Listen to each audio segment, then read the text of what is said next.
some members of the opposition Uganda People's Congress have endorsed President Yoweri Museveni for the 2016 general elections, where the UPC members in the Northern Kola district say they are abandoning their party leader, that's Olara Otunu, claiming that he lacked the vision to carry the mantle for the people of Uganda. Now, they took their stand during a consultative meeting organized by the Ugandan ambassador to Washington, D.C., Dixon Okul. In the 2011 elections, President Museveni scored 62.8% vote in Kola district. Meanwhile, 15 Uganda army officers have been suspended. The men are being punished for their conduct in Somalia, including allegations of sexual exploitation. A Human Rights Watch report accused the troops of preying on vulnerable women and girls, while 7 in the African Union force in Somalia, AMISOM. Army spokesman Paddy Ankunda said the army was investigating the general conduct of the force, including the sex abuse allegations.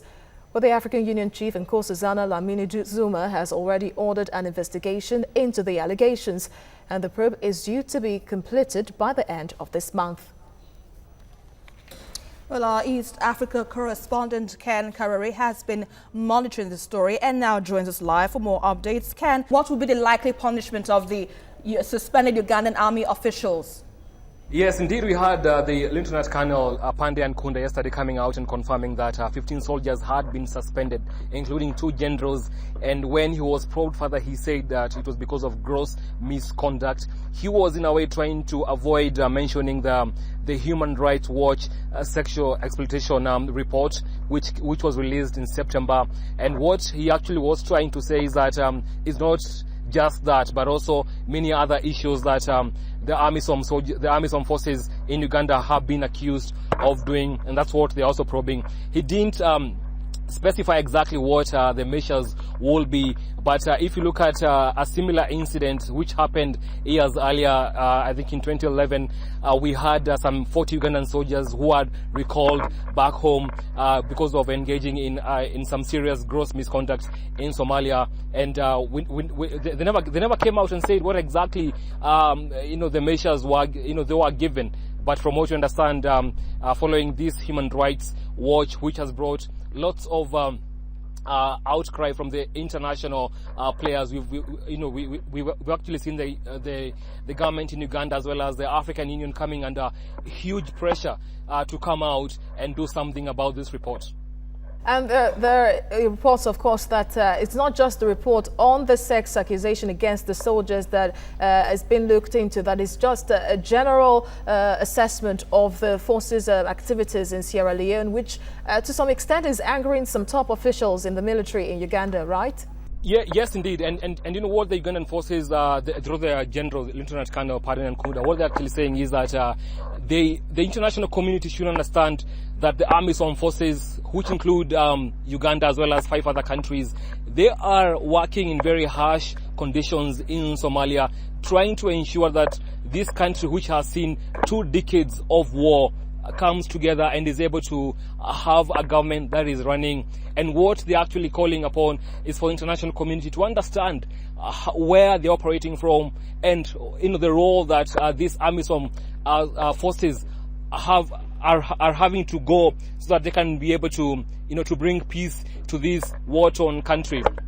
And actually, once that report was actually released earlier in September, we had the Human Rights Watch coming out and criticizing the AMISOM forces. In fact, allow me just to quote just some of the response that was given by the Human Rights Watch, and it says, some African Union soldiers have misused their positions of power to exploit Somalia's most vulnerable women and girls. Somalia has many intractable problems, but the Somali and the AU leadership could end sexual exploitation and abuse by pressing troops, sending countries to hold abusers responsible. Initially, this report was actually dismissed by both the AU as well as the Ugandan government, but then later on they came out and said that they're going to probe the matter, and the AU has actually gone ahead and said that they have already have already established a commission which will be releasing a report later this month. Well, this isn't the first time AMISOM forces are accused of sexual exploitation. What are the strategies that are being put in place to check this trend? It's not the very first time we are seeing this sort of accusations coming out, and having the Human Rights Watch coming out and having this 71-page report, which really sent shockwaves among not only the international community, but even the countries that have sent the troops there in Somalia. Not only the international community, but even the countries that have sent the troops there in Somalia. Those 6 countries, that's Kenya, Uganda, Ethiopia, Djibouti, as well as Burundi, and saying that their soldiers were responsible for exploiting vulnerable women and girls who are at their point of need, seeking humanitarian aid or even seeking medical assistance or even water from their bases. And it sent lots of negative reactions.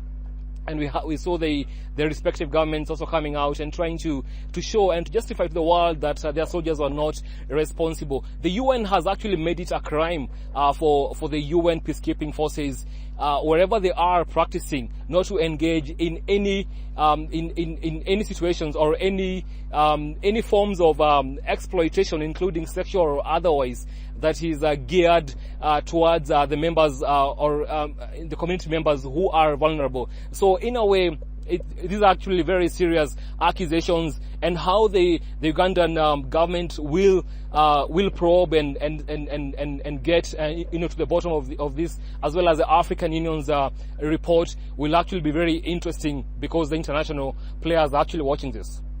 All right, Ken, now the names of the suspended army officials have been released, and one of them is a prominent military official of Uganda, Kemal, who is known widely as giving the Islamist Al-Shabaab the bloody nose, and he's one of those suspended.